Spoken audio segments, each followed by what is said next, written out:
siguiente actividad, que es la actividad inaugural, es, como hemos comentado, la conferencia del profesor André Noel Roth Dübel.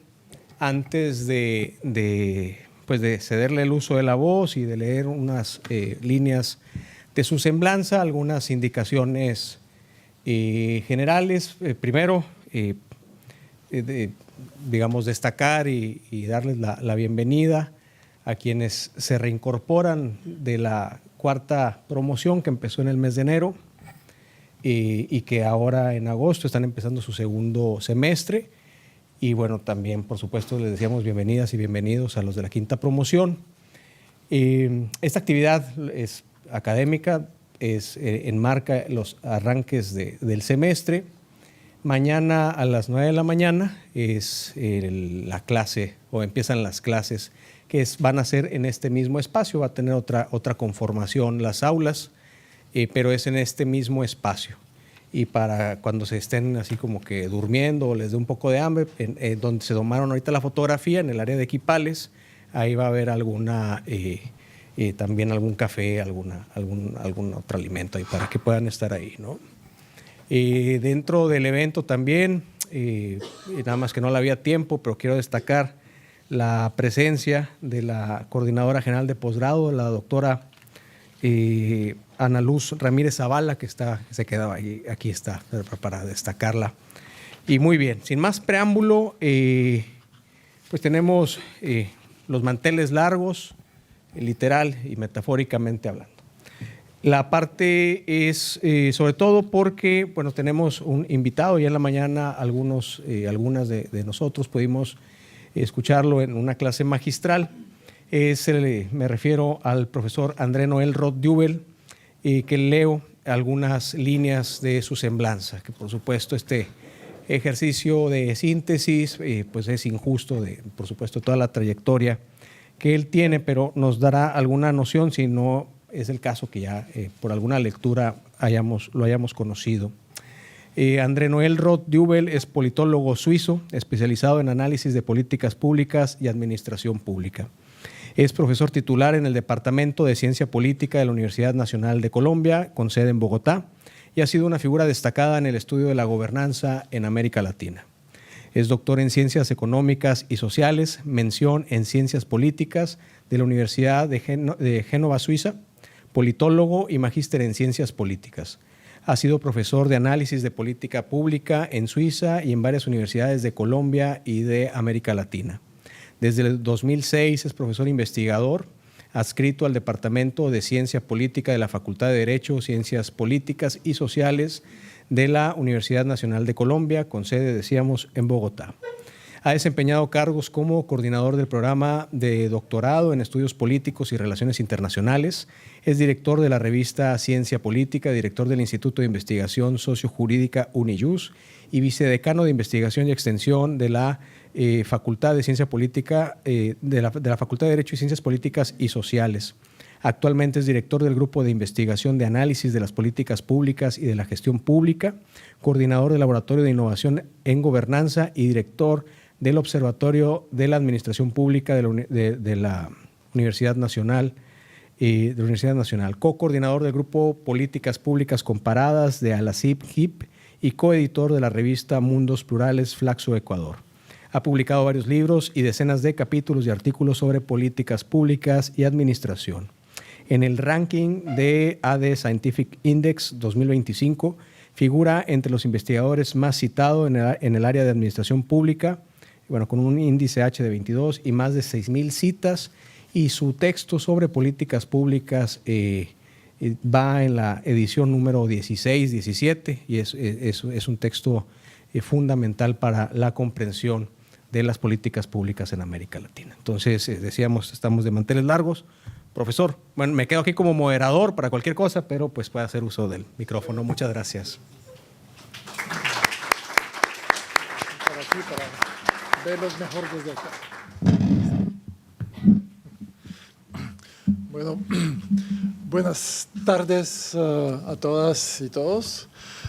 Realmente es un gusto y un honor pues estar acá en este colegio de Sonora, y agradezco fundamentalmente esa invitación que ha sido posible gracias al trabajo del profesor Víctor Peña. Le agradezco mucho por su dedicación y la posibilidad de invitación, y obviamente agradezco también a su señor rector, el doctor José Luis Moreno Vázquez, que también facilitó ese desplazamiento, y obviamente también agradezco y saludo a los representantes del gobierno de Sonora aquí presente, que también pues hacen parte finalmente según lo que me han explicado, de esa quinta promoción, esa inauguración de la quinta promoción de la maestría en gobierno y asuntos públicos.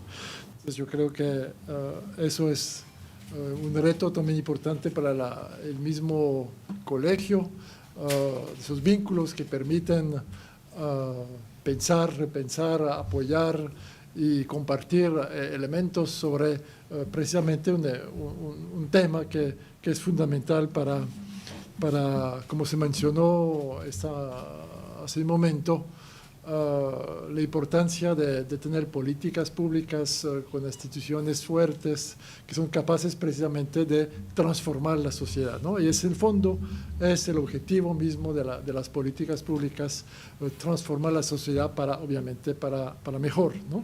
Entonces, es en esta breve charla que voy a tener aquí ahora, esa plática, como dicen ustedes en México, que he titulado Las políticas públicas entre democracia, evidencia y contexto, pues hacen referencia precisamente a tres elementos que son fundamentales a tener en cuenta en el desarrollo de las políticas públicas y también desde su estudio. Esta mañana tuve la oportunidad de conversar con la nueva Corte, precisamente, y ya expuse algunos elementos que voy a retomar acá, ¿no? Pero creo que finalmente son elementos que ojalá pues, puedan ser de utilidad para todos y obviamente ojalá puedan dar ideas para que tanto los estudios, pero también eventualmente los trabajos que se hacen desde un programa de maestría, pero que son importantes, pero también yo creo que lo más importante corresponde también al hecho de que ojalá termina también influenciando, generando nuevas ideas para mejorar las prácticas de gobierno que siempre son posible, que existe posibilidad de mejorarlas, ¿no? Yo creo que es finalmente importante eso. Entonces, como después de ese preámbulo, digamos, voy a de pronto no leer todo, pero por lo menos así guiarme con ese texto que he escrito, porque así no me pierdo en el hilo y en otras exposiciones, y también pues para la medición del tiempo creo que es importante para todos. Entonces, empezaba así, señalando que hace ya como algo más de 70 años, Harold Laswell, ¿no? Para tomar ese autor clásico en derecho de política pública, con quien todo ha empezado en términos académicos, de la reflexión sobre política pública, había sentado las bases de ese campo de estudio, ¿no? de Policy Sciences, como le llamo inicialmente, que se dedicó precisamente a encontrar, tanto en la teoría, pero también en la práctica, que es la parte importante, las condiciones para gobernar eficaz y democráticamente a las sociedades. Creo que también se hizo referencia hace un momento sobre la importancia de la cultura o de las prácticas democráticas. O sea, gobernar democráticamente la sociedad en procura pues, de la justicia social, o también, como le decía más precisamente Laswell, la dignidad humana, ¿no? Él hablaba de dignidad humana. Es decir, ¿para qué gobernar? Es para mejorar la sociedad, para que ésta genere, procure dignidad, reconozca dignidad humana a todas las personas, obviamente, que componen la sociedad. Entonces, en ese momento, en los años 50, es en un contexto precisamente internacional dominado por la Guerra Fría. Lazuela invitó a la academia para que contribuyera de manera creativa al desarrollo de un campo de estudios, como el título mismo de su famoso texto, ¿no? La orientación hacia las políticas públicas, llamando a la academia a reflexionar y a trabajar la temática de la acción pública para aportar a su conocimiento, para su mejoramiento.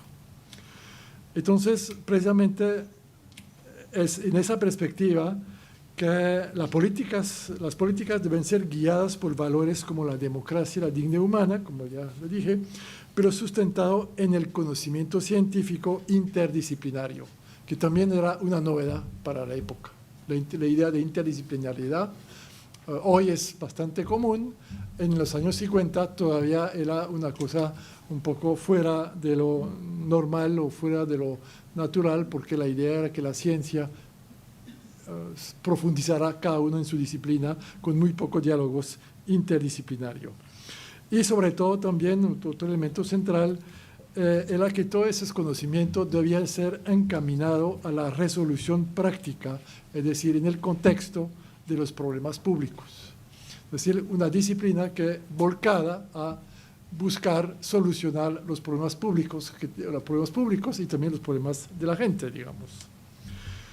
Entonces, su propósito era impulsar el desarrollo de conocimientos científicos pertinentes para establecer dispositivos, como le decimos en nuestra jerga, dispositivos o procesos jurídicos y político-administrativos que permitieran que los gobiernos democráticos toman decisiones más acertadas y logren concretar sus propósitos de manera legítima, democrática y efectiva, es decir, con eficacia y eficiencia.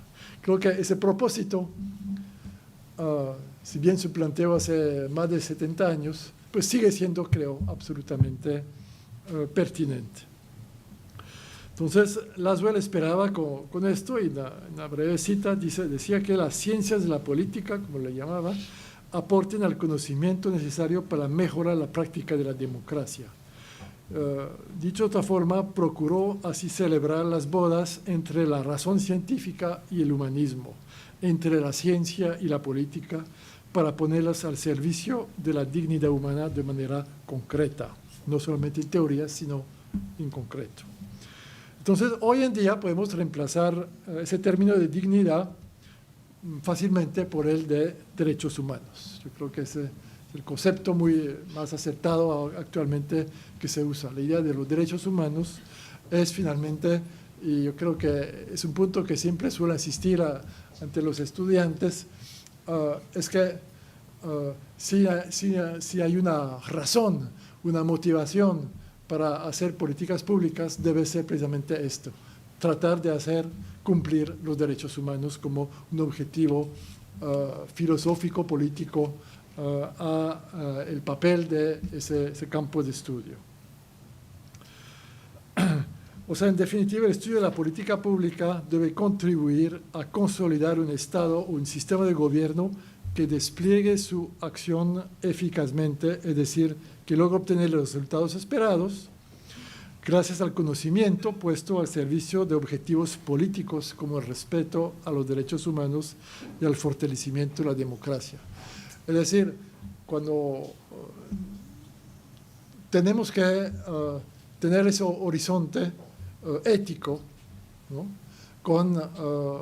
Crear política pública no es solamente tener instrumentos eficaces para un objetivo eventualmente político, pero también debemos un objetivo técnico de alcanzar algún objetivo, pero también debe contribuir a una mejora de la sociedad en términos de aporte a la democracia y obviamente a los derechos humanos. Es como el objetivo político. Es muy difícil hacer política pública que están supuestamente absolutamente técnicas. No, todas terminan enmarcadas en unos objetivos que hay que tener claro. Entonces, la idea es que lo que proponía en su momento Lazuela era que los analistas de política pública no deben preocuparse solamente para lograr un objetivo concreto en un momento dado, sino que esos objetivos trascienden y permitan, trascienden el tiempo o el objetivo a corto plazo, pero trascienden en democratizar la sociedad.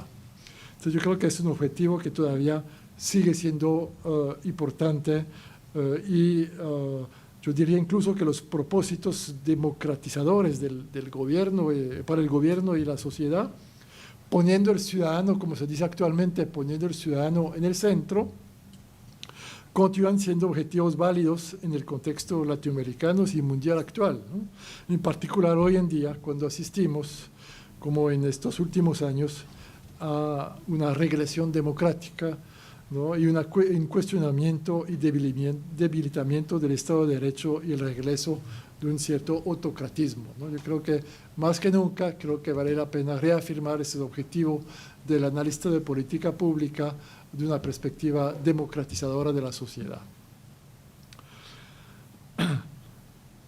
Entonces, de modo certero, en la propuesta de Laswell de una acción pública donde el conocimiento científico tuviera más influencia en la decisión, pero orientado hacia el fortalecimiento de la democracia, era una respuesta a los desafíos que significaba los resultados y logros sociales mostrados por la planificación estatal centralizada autoritaria, que tuve la oportunidad de hablar de esto esta mañana, implementada por los regímenes políticos de tipo soviético, ¿no? En los años 50 era obviamente una respuesta a la política pública como una forma de coordinación, de planificación, de planeación de las acciones del Estado para demostrar que en sociedades democráticas, liberales, se podía también obtener éxitos en materia de política pública.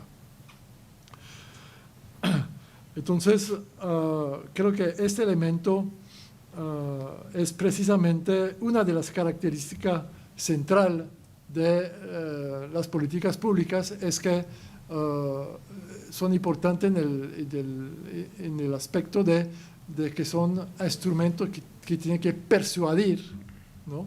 Persuadir de la bondad de obtener un comportamiento diferente. Es decir, para obtener precisamente a través de un cambio de comportamiento. Es lo que, como lo decía esta mañana también, la política pública lo que busca fundamentalmente es cambiar los comportamientos de ciertas personas que se considera son las causas de un problema, ¿no? Entonces, ¿cuáles son los instrumentos que tenemos a disposición desde una perspectiva de un Estado democrático para incidir en esos cambios de política pública? Entonces, y es una de las características centrales de la política pública, que como lo decía Mayone, ¿no?, que cité también esta mañana, están hechos de palabras que deben persuadir, ¿no? La política pública está hecha de palabras, ¿no? Creo que es un concepto ¿no? La política pública está escrito en sus 50, 100 páginas y esas palabras pretenden tener como la capacidad de transformar algún problema, algún tema de la sociedad, algún problema público. Entonces eso implica precisamente ir un poco más allá de la simple enunciación que muchas veces conocemos en América Latina. Entonces, Laswell pretendía en el fondo fundamentar la eficacia de la acción pública en una triple legitimación. Una primera de tipo político, basada en la decisión democrática. Si decisión tomada democráticamente, se supone que va a tener más legitimidad y, por lo tanto, más impacto en la sociedad. Una segunda lo ofrece la prueba o la demostración científica. Ahí están las evidencias. ¿Qué tanto? Sabemos que el conocimiento científico es un elemento que permite dar credibilidad a una decisión. Es decir, si una prueba científica está ahí para demostrar X relación, entonces es más fácil que la aceptemos como solución a un problema. Y una tercera también se cimenta sobre los resultados. Y esos resultados se se perciben o se dan en un contexto específico.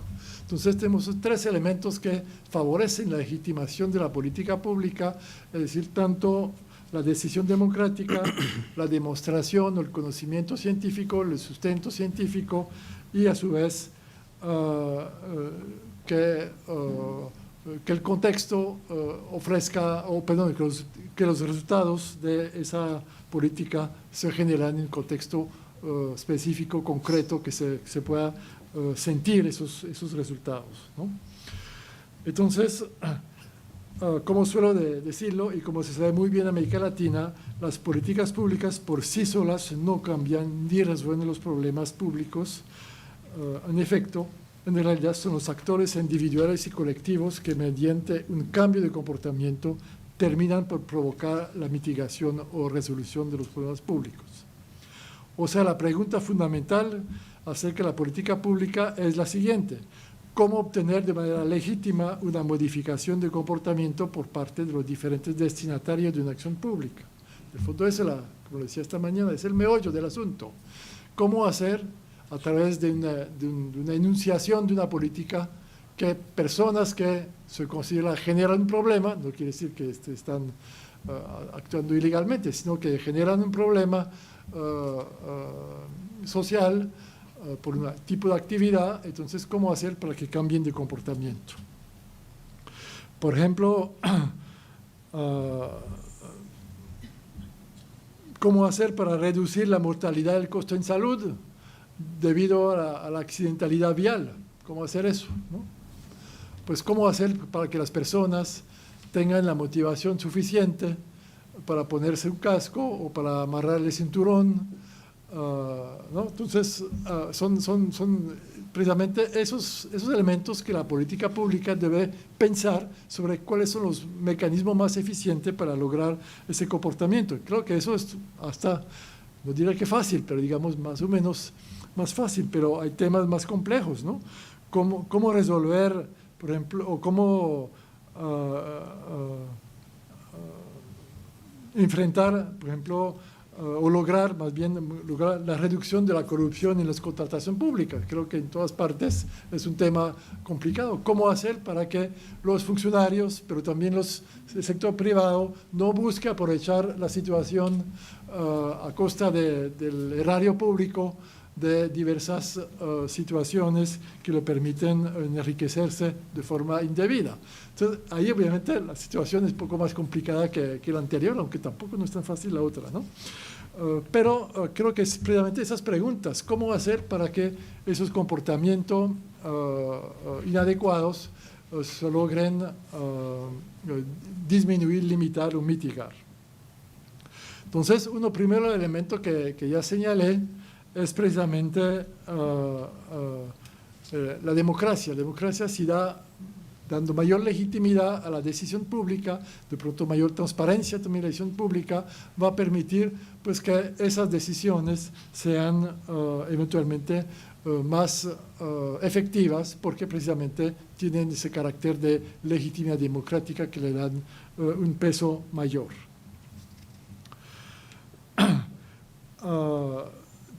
Aunque siempre, pues obviamente, en un marco de un régimen político donde, que a su vez pregona o busca autolimitarse, ¿no? Que no quiere ser tan invasivo, siempre hay digamos, reglas que se puede seguir, pero que muchas decisiones son de la voluntad de las personas, ¿no? En términos de cambio de comportamiento, muchas veces no está obligado.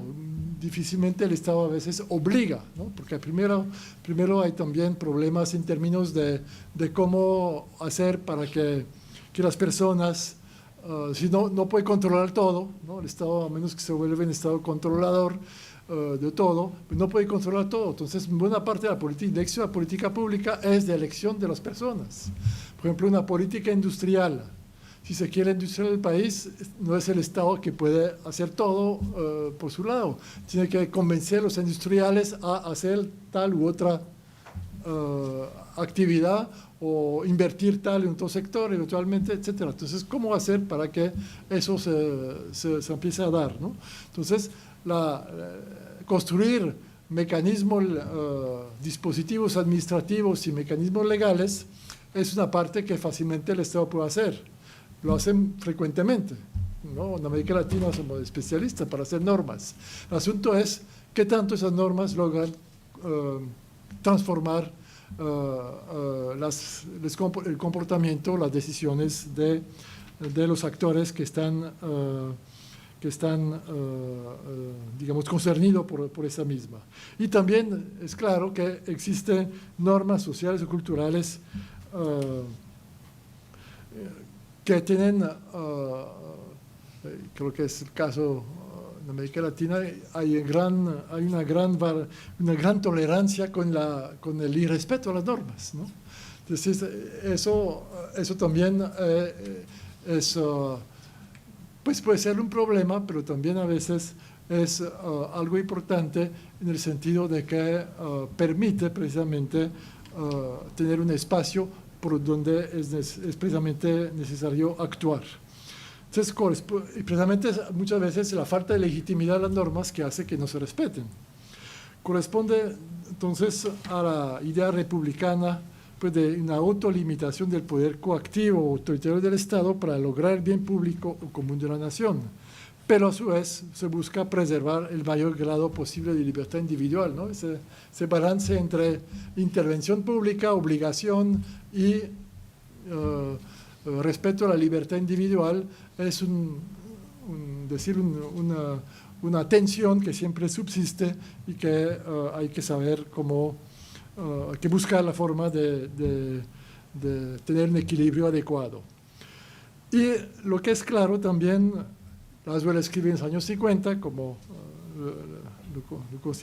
seguramente lo entendieron, no lo dije al principio, pero hoy en día también la democracia se ha desarrollado en nuevas modalidades, es decir, existe democracia participativa, deliberativa, los derechos humanos como bien común se han expandido en temas nuevos, ¿no? Ambientes, derechos culturales, Internet, la comprensión de esos derechos humanos son también mucho más profundos y complejos que anteriormente. No piensan simplemente en la temática de diversidad étnica, diversidad sexual, etcétera, para citar solamente algunos pocos casos, pero todo es cada vez más complejo ese entendimiento de qué es la dignidad humana finalmente. Entonces, esos elementos deben reflejarse también en las políticas públicas y no solamente en el contenido, pero también en el proceso de formación de la política pública. Porque la política pública no solamente transmite un resultado, la política pública transmite también una manera de hacer las cosas, ¿sí? Y es un mensaje, digamos, que envía. Yo hago las cosas de esta forma y por lo tanto lo que transmito es busco su adhesión desde una perspectiva democrática, una perspectiva de inclusión, etcétera. Muestro a través de la acción de la política pública también una manera de hacer que transmite valores. Entonces, en ese sentido, hay que reconocer que el análisis de política pública no siempre ha sido pensado en esa perspectiva un poco de, digamos, política, ¿no? En el sentido de tener como horizonte no solamente un resultado X, sino también qué tanto aporta a la sociedad en términos democráticos, qué tanto forma la sociedad, que es otro vertiente del análisis de política pública como una disciplina que se preocupó inicialmente, que tiene alguna preocupación para formar a la ciudadanía en el sentido de qué el Estado, qué puede hacer el Estado y qué no puede hacer o cómo podría hacerlo mejor. Entonces, esa perspectiva muchas veces del análisis de política pública y como lo han denunciado algunos analistas que decía que finalmente el análisis de política pública se ha desarrollado como una especie de disciplina ancilar, como dicen el término que usaron, quiere decir que es una palabra que no se usa mucho ahora, pero que quiere decir subordinado no a la realización de los derechos humanos, sino más bien a los deseos de los gobernantes de turno. Entonces, esa idea de tener analistas de política pública, asesores de política, que solo se preocupan por, es decir, que no se preocupan más que por cumplir lo que dice el gobernante, es precisamente esa visión un poco ingenieril, ¿no? Como construir un puente que no se pregunta por qué un puente, pero lo importante es que haya el puente, ¿no? Entonces, esa perspectiva técnica o ingenieril de servicio al gobierno del momento es precisamente una práctica que se desarrolló mucho entre los analistas de política pública y que terminó finalmente por generar olvidarse más bien ese proceso, esa idea de mejorar la sociedad a través de la defensa de la democracia y la dignidad humana. Entonces, precisamente esos ejemplos de esas concepciones subordinadas al gobernante es temas actuales, ¿no? de la vida internacional. Por ejemplo, la recién revelación de que analistas y asesores de políticas norteamericanos, pertenecientes a una influyente think tank, hicieron los cálculos necesarios a la realización, según el plan de Trump, de un complejo turístico en Gaza, ¿no? Entonces, mire que ahí es un objetivo, se supone que es una política y no importa el objetivo de la política, si es una violación directa a la dignidad de un pueblo, pues no importa, yo soy capaz de hacer los cálculos para hacerlo. Entonces ahí uno se pregunta cuál es la ética del analista de política pública, cuál es su preocupación más allá de ganar un contrato. ¿Sí? Es en ese sentido que la preocupación por la democracia debería ser como algo fundamental para los analistas de política pública. Y esa reflexión también surge finalmente, seguramente a la época de Laswell, cuando plantea ese compromiso con la democracia a través del análisis de política pública. Seguramente lo surge a él también con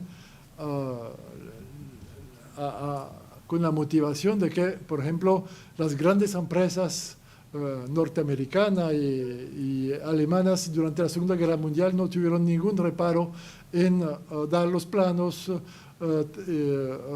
sobre cómo hacer un campo de concentración eficiente, ¿no? Es decir, no había ningún problema a eso, aparentemente, ¿no? Precisamente creo que eso es como dos ejemplos que indico que, obviamente aquí son dos ejemplos un poco extremos, pero reales, en el sentido de que la perspectiva de analista de política pública debe también ser, ojalá, ese compromiso con los valores y la sociedad democrática. O sea que una política pública no debe ser valorada también, no solamente en sus medios, que en el fondo es eso, ¿no? Lo que hacen ahí, cómo hago para transformar Gaza en playa turística, o cómo hago para asesinar X millones de personas lo más eficientemente posible, sino precisamente es una pregunta que tiene importancia en cuáles son los fines de la política y si son aceptables o no. Entonces, o sea, no son los medios, que muchas veces uno piensa simplemente la política pública es un instrumento técnico para hacer la cosa mejor o más eficiente, que en el fondo eso es lo que se pretende. Pero la idea es hacer las cosas de forma eficiente, pero ojalá con fines que permiten acercarnos a la dignidad humana o a los derechos humanos. O sea que ese vínculo entre estudio de política y democracia es fundamental para el estudio de ese campo, ¿no? Si no, pues se cae fácilmente en el cinismo. Y eso, por ejemplo, seguramente en el seno del Estado es una práctica que a veces uno pasa por encima sin mayor reflexión. Por ejemplo, cuando se hace evaluación de políticas, ¿no? Siempre es un tema importante. ¿Cómo evaluar política pública? Entonces, muchas veces, o casi siempre, evaluamos la política pública en función del resultado que buscó la política pública. si la política pública buscaba construir 10 casas, entonces mido cuántas casas construyó, ¿no? Y punto. Pero creo que uno de los temas central de una evaluación debería también ser qué tanto, qué permitió esa política pública aportar en términos de democracia, de dignidad humana, de elementos un poco más allá del resultado concreto del objetivo, digamos, sí, central de una política pública, porque ahí, repito, depende cómo hacer la política, también transmite valores, ¿no?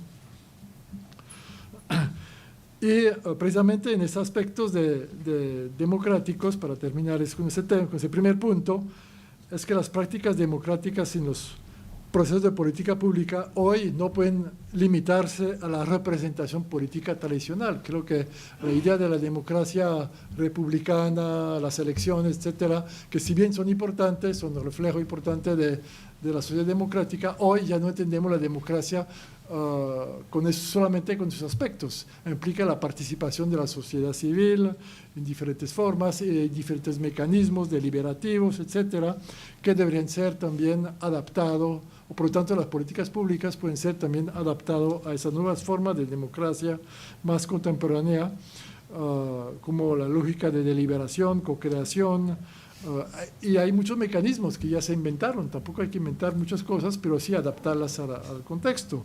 Por ejemplo, las asambleas ciudadanas, las conferencias de consensos, como para darle unos ejemplos, el tema del gobierno abierto, que se mencionó también.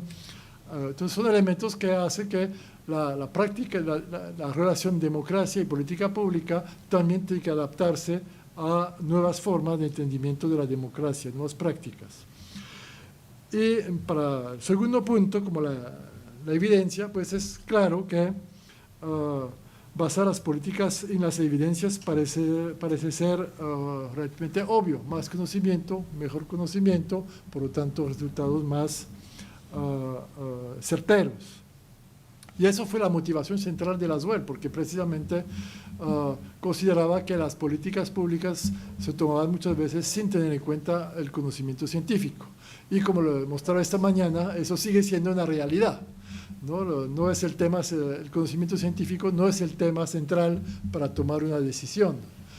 Aporta algo, pero no del todo. Entonces, la existencia en las evidencias o en el conocimiento científico es precisamente también, de pronto, aportar un poco de ese conocimiento a la toma de decisión. Si tenemos mayor conocimiento, se puede esperar que también haya mejor decisiones, pero sobre todo también mayor legitimidad a esas decisiones, ¿no? Y eso precisamente ha sido como bastante difícil en el campo mismo de la política pública, como lo decía esta mañana. No es que tenemos una cantidad de evidencia científica para demostrar, evidencia científica en sentido de universalidad de soluciones, ¿no? Lo que, ¿no? O sea, todo el mundo conoce la historia que se repite siempre de cómo el Fondo Monetario Internacional, pues que tiene que hacer informes sobre o propuestas de política públicas para todos los estados, a veces coge, si tuvo un informe sobre el Kenia, entonces diga, pues nos toca hacer un informe sobre el Lesoto, país vecino, y bueno, entonces cambiamos el título y mantenemos lo mismo, ¿no? Simplemente cambiar el nombre del país y las mismas recomendaciones. Pues eso es precisamente, creo, lógicas que muestran o que señalan esa idea de especie de universalismo de las recetas. Eso no es tanto factible tampoco. Y ahí vuelvo al tercer tema fundamental, que corresponde precisamente a la importancia del contexto.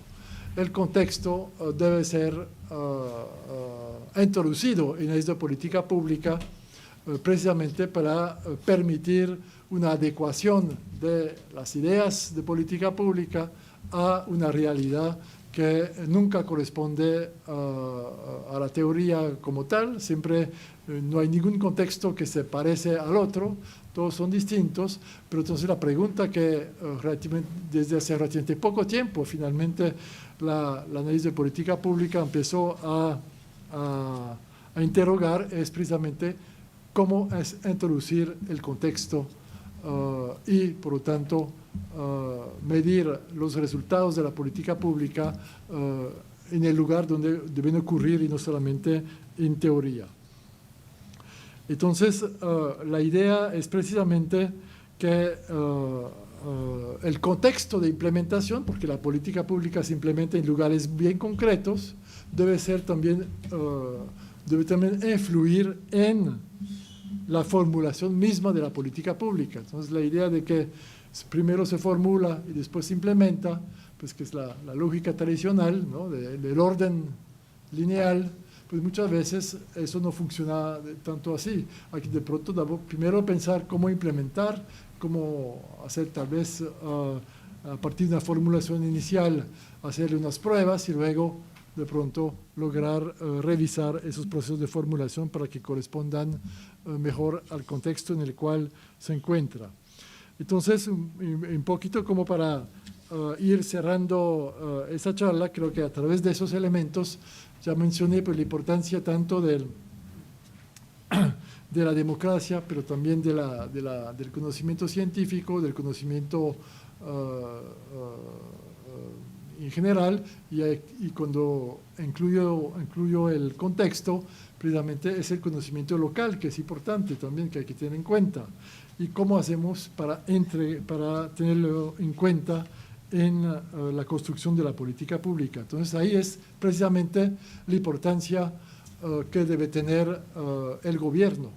¿Qué tanto los gobiernos son capaces de generar procesos que permitan la experimentación administrativa?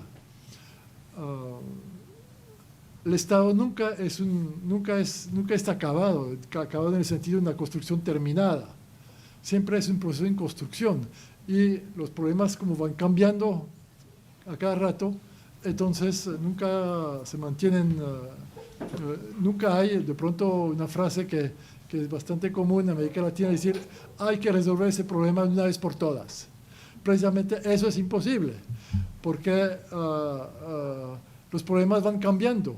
Y si no son los problemas que cambian por nuestra propia intervención, también ocurre con frecuencia que es nuestra visión sobre el problema que cambia, ¿sí? Entonces, lo que nos parecía aceptable un tiempo ya no lo es al tiempo siguiente. Entonces, nosotros cambiamos la visión que tenemos sobre los problemas y, por lo tanto, eso implica necesariamente una adaptación de las políticas para ver cómo nos va. Pero para eso yo creo que también, lo estuvimos hablando esta mañana un momento, la administración pública requiere también precisamente capacidad y autonomía administrativa y también debe tener capacidades materiales humanas, personal formado. Creo que hace parte precisamente de esto, de ese proceso de tener personal que de pronto ya ojalá al cabo de la maestría, en el camino de la maestría, van reflexionando sobre qué es la práctica administrativa, qué son sus límites, sus posibilidades, qué debería cambiar, e ir poco a poco de pronto cambiando esas prácticas que muchas veces han sido ancladas a un cumplimiento de reglamento sin mayor posibilidad de adaptación. Entonces, esto es precisamente esas capacidades de innovación a partir de la realidad concreta, ¿no? Para buscar la forma de adaptar las políticas a las realidades del terreno, es precisamente el reto para América Latina. Porque copiar las políticas públicas de otro lugar para implementarlas acá es precisamente lo que no funciona muy bien porque la sociedad es muy diferente en América Latina. Es decir, si hay sociedad diferente, pues hay que también tener políticas públicas diferentes. Y es precisamente ese el reto, ¿no? Es decir, aquí no podemos tener implementación de políticas uniformes, homogéneas, porque la sociedad es muy heterogénea. Entonces toca tener la flexibilidad administrativa para adaptar esto a la diversidad poblacional. Entonces, también uno podría ver esto en los estudios mundiales de valores, que nos muestran que claramente que América Latina se sitúa en lugar distinto a lo que piensa China o el norte global, como se dice ahora. Tienen valores que generan comportamientos distintos. Entonces, por lo tanto, debe haber políticas distintas. Y yo creo que es precisamente en ese punto que el estudio de la política pública debe empezar ya no tanto a importar ideas, pero también empezar a producir ideas nuevas de política pública desde la realidad latinoamericana. Porque pues, esa realidad es precisamente la realidad de sociedades, como dijo un famoso sociólogo boliviano, son sociedades abigarradas, ¿no? Es decir, sociedades que son entremezcladas, que no corresponden a una visión, más que una nación, son una nación de naciones, ¿no? Como se dice de esta forma. Entonces, eso implica también tener una perspectiva de política pública que corresponde a esta visión, y nadie los va a construir sino nosotros mismos desde acá, ¿no? Entonces, por eso en algunos textos, de pronto lo han visto, últimamente me jugué un poco con ese concepto que además tuvo muy importante en México, ¿no? El concepto de lo barroco. Lo barroco es, pues obviamente es un arte, ¿no? Una expresión artística, pero creo que ha sido muy despreciadas, porque se considera que es recargado, bueno, un poco exageración, etcétera. Pero en el fondo, ¿qué intentaba el arte barroco? Era precisamente esto: buscar hacer convivir diferentes visiones del mundo en el mismo cuadro, ¿no? Es la visión del barroco, ¿no? Poner diferentes formas de representación en un mismo lugar y pues hacerlo de esta forma. Vivir con esas contradicciones. Nos dice el barroco, podemos vivir con contradicciones, hay que más bien asumirlas y considerar precisamente que es eventualmente una fortaleza. Un autor, filósofo mexicano, bueno, ecuatoriano mexicano, que tiene un texto muy bonito sobre esto, que decía Echeverría, que se llama Bolívar Echeverría, que hablaba de la modernidad de lo barroco, precisamente porque el barroco es una parte de la cultura latinoamericana. En sí fue el momento también, una forma de aceptar que había aquí mucha diversidad, que se expresó en el arte de esta forma, con llenar todos los vacíos.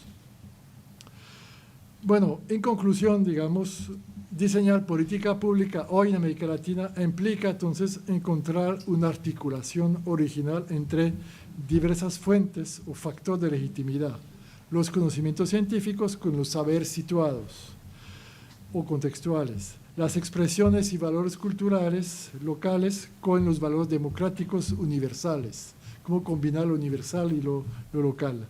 Este es el reto para los analistas de políticas: desarrollar una perspectiva propia, legítima, latinoamericana, para el estudio y la formación de la política pública.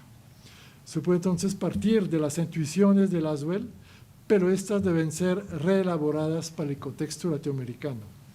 Construir una sociedad y modos de gobernar democráticos originales, respetando su pluralismo y diversidad, es la condición para lograr dignidad para cada ser humano y justicia social.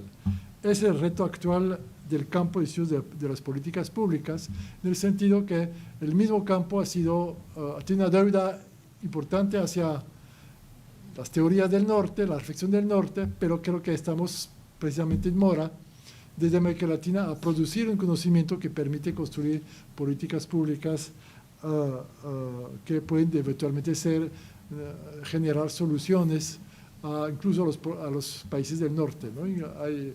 Hay que hacer también transferencias no solamente norte-sur, pero también sur-norte, y muchos aspectos pueden ser importantes.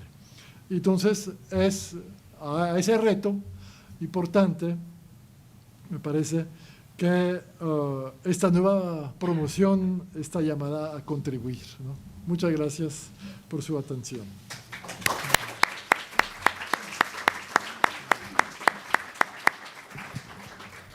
Muchas gracias. Abriríamos un espacio para algún intercambio, alguna pregunta o preguntas y respuestas alrededor de lo que nos ha compartido el profesor Roth en esta tarde. En todo caso, pediría que quien así lo quisiera pudiera levantar la mano y antes de plantear alguna inquietud o alguna reflexión pueda presentarse para pues conocernos de mejor manera. Acá adelante, gracias, gracias. Así sucede que primero nadie quiere y luego ya empieza una persona y ya luego no puede uno callarlos, ¿verdad? Se crean. Aquí adelante la subsecretaria, por favor. Los planteamientos. Quisiera hacer yo énfasis en un aspecto con lo cual me parece, y no quisiera así como hablar del actual gobierno, pues porque formo parte, pero lo que más bien te voy a decir desde la experiencia que he tenido, porque no tengo mucha experiencia en el gobierno desde estos 4 años, y voy a hablar además desde la educación, donde me he estado desenvolviendo. Pero me ha parecido que efectivamente hace mucha falta la visión, sobre todo me parece que tenemos claro hacia dónde vamos, queremos enfocar la política pública, que tiene que ver con los derechos, con el bienestar, que tiene que ver con el humanismo, que tiene que ver con una visión diferente de gobierno. Pero me parece que en estos primeros años sí hemos caído un poco en la no evaluación, el que estamos reproduciendo todavía un modelo tradicional de impacto en términos de cantidades, ¿sí? ¿Cuánto? Un poco ahorita lo que decías, ¿no? Vamos a construir cuánto entregamos, cuánto damos, ¿sí? Pero la importancia de tener esa visión de evaluación, buscar parámetros diferentes para poder tener también de una manera resultados también diferentes.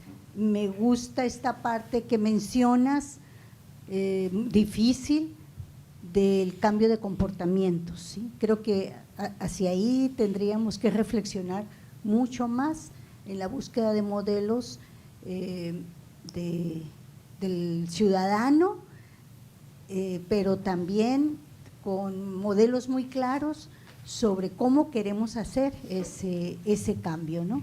Desde la educación ha sido difícil incluso concebir, porque viene la política federal, a una servidora le toca bajarla, por ejemplo, a las escuelas, sí, pero luego compartir esa visión con los otros, en este caso con el profesorado, se vuelve difícil por todas las pugnas que hay al interior, si estoy de acuerdo, si no estoy de acuerdo con la visión de esta cuarta transformación, por ejemplo, ¿sí? Y entonces ahí es donde empiezan esas luchas, ¿sí? De poder, esas luchas de concepciones, esas luchas de visiones. Sabemos que la orientación es derechos humanos, sabemos hacia dónde queremos ir, pero lo otro es lo que se vuelve más difícil en términos de bajar esas políticas, ¿no? Y bueno, y la evaluación, que es algo que a mí me tiene así como muy preocupada, pero sé que es algo que se tiene que implementar. Yo les digo a mis colegas, si no evaluamos, pero si no evaluamos con impacto, si no evaluamos de manera inteligente, pues nada más vamos a decir que hicimos mucho. Pero también hay que dar cuenta de lo otro, qué se hizo, cuáles fueron los efectos. Nada más esas dos cuestiones. Gracias. Yo creo que la evaluación es algo importante, y la evaluación se hace, no solamente, la idea de la evaluación no debería ser solamente para que el gobernante pueda decir hicimos tal cosa, tantas casas, tantas cosas, sí, no, más bien la evaluación debe ser un instrumento que permita, primero no es la evaluación, como muchas veces se cree, la evaluación no es para castigar o premiar funcionarios o gobierno como tal. No, la evaluación es para aprender aprender por qué fracasó o por qué, además nunca es blanco y negro, ¿no? ¿Por qué fracasó o por qué fue exitoso? Porque muchas veces las evaluaciones de resultados, que es lo más común que se hace desde el gobierno, simplemente mide los indicadores, nos dice, bueno, entonces tantas casas se construyeron. Si soy político un poquito vivo, yo sé que este gobierno, si lo puede hacer, fácilmente puede construir 10 casas, para decir algo, ¿no? Entonces voy a decir que voy a cumplir con 8 casas. Entonces, como al final yo sé que puedo hacer 10, entonces voy a hacer las 10 y luego digo, mire, mi gobierno, eficiencia 120%, hice más de lo que prometí, ¿no? Entonces se reduce el número que se promete, sabiendo que puedo hacer más para generar una actitud positiva. Entonces las evaluaciones de esa forma no es el sentido de la evaluación, porque primero nunca nos dice, es un poco lo que critico la evaluación, que se suele hacer de esta forma, nunca nos dicen por qué funcionó o por qué fracasó. Y para eso toca hacer un trabajo de evaluación un poco distinta, para aprender a hacer mejor o no volver a hacer lo que hicimos, pero es un asunto de aprendizaje. Y muchas veces en América Latina, pues un poco por la lógica que menciono de polarización, etcétera, el instrumento de la evaluación es usado para criticar o para felicitar, pero no para aprender. Y la evaluación fundamentalmente es un instrumento de aprendizaje para mejorar la administración, mejorar la política pública. No es para sancionar, sino para aprender. Y muchas veces nos olvidamos esa parte central que nos hace desviar de su objetivo primordial, que es aprender. La administración pública, como decía esta mañana, debería ser como una institución capaz de aprender de los errores y que se va mejorando, ¿no? A partir de sus errores, ensayo-error un poco. Y la administración no escapa a esa realidad, porque muchas veces las políticas públicas, los funcionarios que hacen las políticas públicas y los que implementan, pues simplemente tampoco tienen mucha experiencia sobre cómo hacer las cosas, porque nunca se habían hecho antes. Entonces son políticas nuevas muchas veces y por lo tanto no hay rutina, entonces hay que ir aprendiendo. Entonces por eso es importante la memoria institucional y la posibilidad precisamente desde la institución, desde la administración a ir modificando los procesos a partir del aprendizaje que permite la evaluación. Bueno.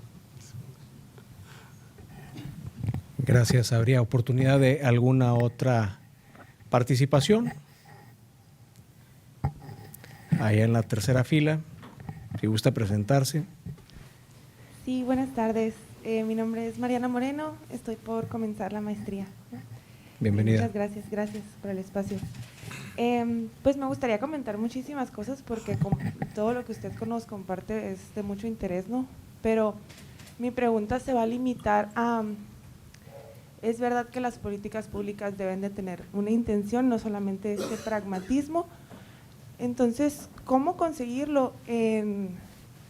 O sea, normalmente ese tipo de cambios más a fondo, pues son de largo plazo. Entonces, ¿cómo conseguirlo en administraciones que duran 3, 6 años a lo mucho? Tiene razón, eso es un problema.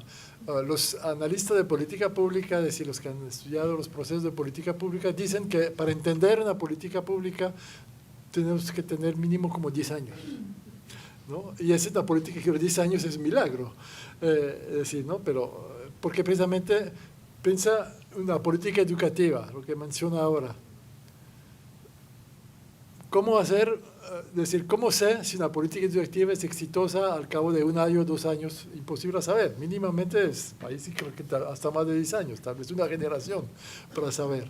Entonces, eso es efectivamente un problema y para eso es muy importante la diversidad de evaluación, no solamente el resultado final. Por ejemplo, la política educativa usted no la puede evaluar fácilmente con obtener datos, además de estar seguro que corresponden a la política que hace y no a otros efectos.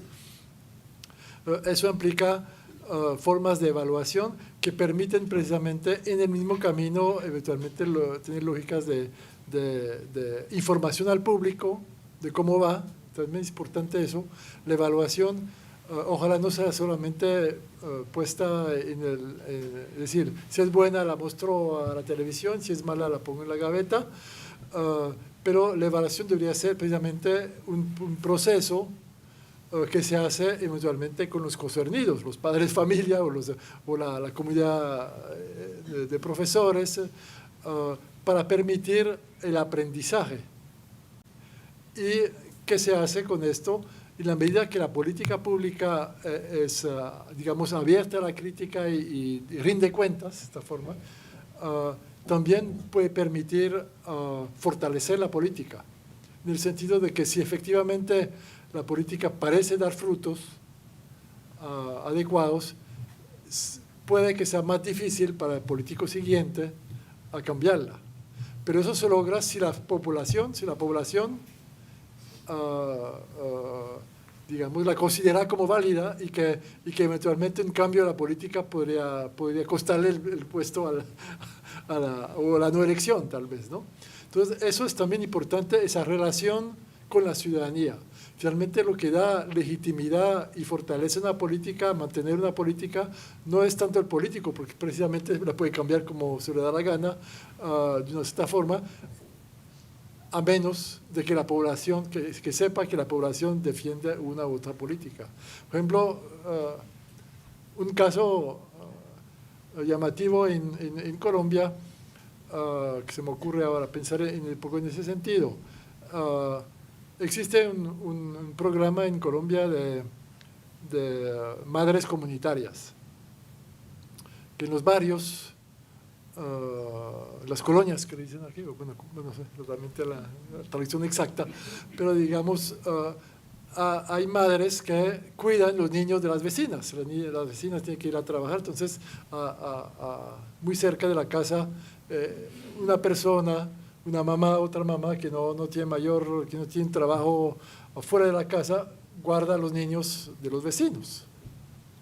Entonces, si usted pregunta eso a los expertos en educación, eso va a decir es un desastre.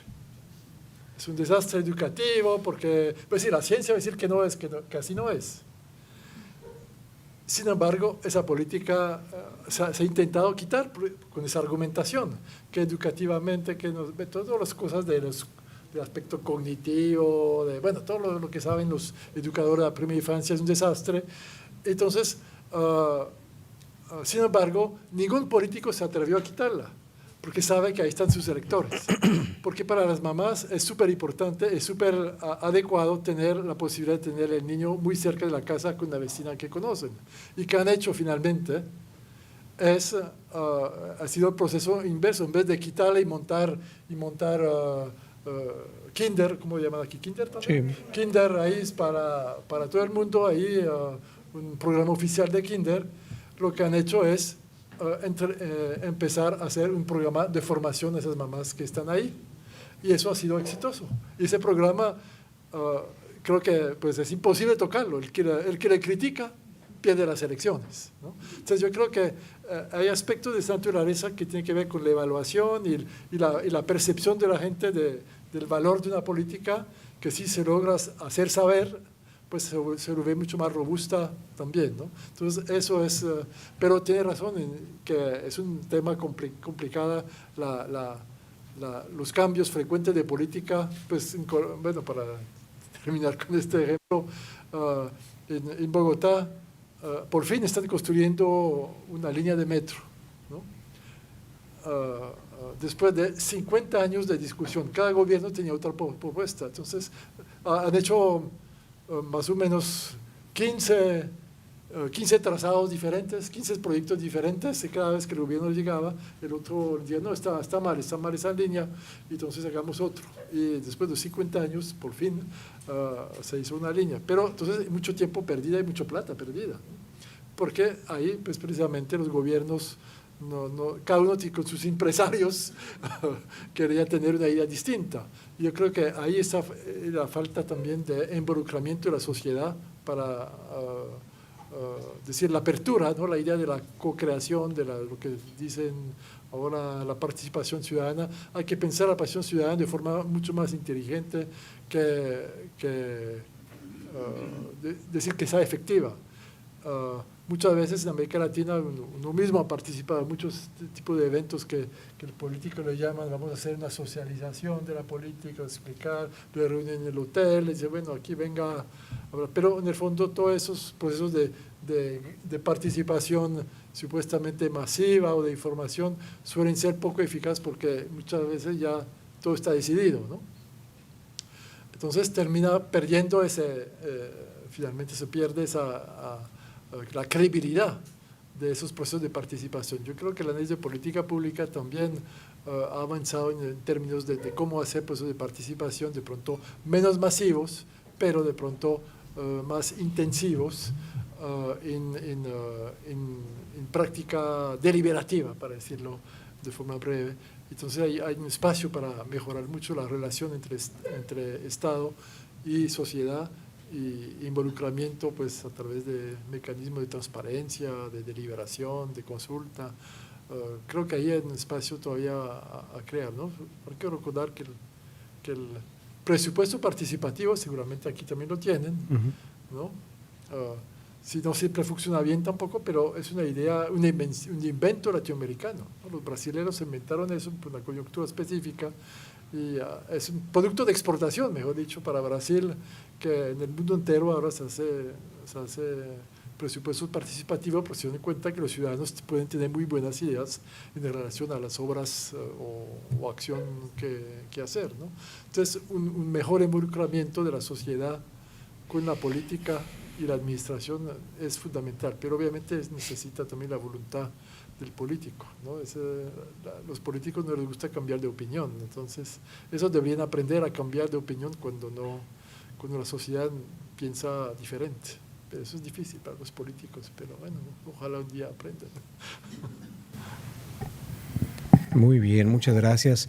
Vamos a, como cierre de este evento, agradeciéndoles a todas y a todos, le vamos a hacer la entrega al profesor de un agradecimiento y ahí tiene una breve historia, se las platico muy rápido este agradecimiento, que es de parte pues, de nuestro rector, digamos como representación institucional, y como no lo quisimos llenar de papeles aquí a nuestro invitado, hicimos uno para las dos actividades, una en la mañana y una en la tarde. Entonces en la mañana se lo dimos y luego se lo quitamos y le dijimos, le vamos a dar en la tarde, pero como esto ya se lo sabía y no es una sorpresa, y dijimos, ¿cómo le damos una sorpresa a nuestro invitado? Y también como muestra de agradecimiento, la vuelta tan larga que dio para acompañarnos. Y pues normalmente cuando se es parte de un equipo siempre decimos, ¿no? que trae la camiseta bien puesta y para nosotros, profesores, un honor, pues que en estos temas, digamos, tan importantes porque tratan de la racionalidad de los gobiernos, ¿no? Y de cómo se pueden transformar vidas, pues estamos en el mismo equipo y estamos pues con la camiseta bien puesta, pero como esa parte no era como demasiado original, lo que queremos pedirle es que traemos aquí unos calcetines del Colegio de Sonora, donde viene el edificio. Entonces es algo muy sencillo y dijimos, bueno, porque no la camiseta, pero sí los calcetines bien puestos del colegio. Entonces, pues muchas gracias a todos.